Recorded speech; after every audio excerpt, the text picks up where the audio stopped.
Кудайдын чакырыгы 11-июль.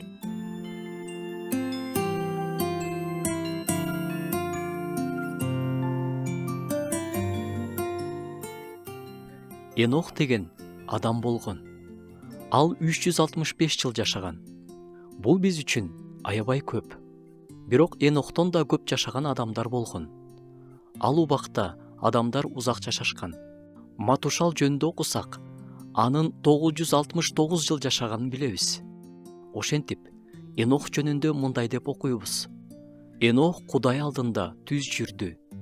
Анан жок болуп кетти. Анткени аны Кудай алып кетти.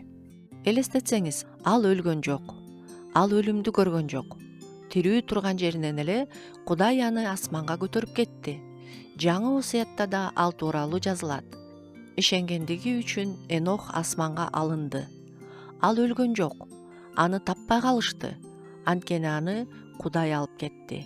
Алынып кетерден мурун ал Кудайга жаккандыгы жөнүндөгү күбөлөндүрүүгө ээ болгон эле. Анын жашоосу Кудайга жаккан. Адамдардын гана эмес, Кудайдын алдында ушундай жакшы күбөлөндүрүүгө ээ болгон. Өлүмдү көрбөй, Кудайдын алдына көтөрүлүп кетүүнү мен да каалар элем.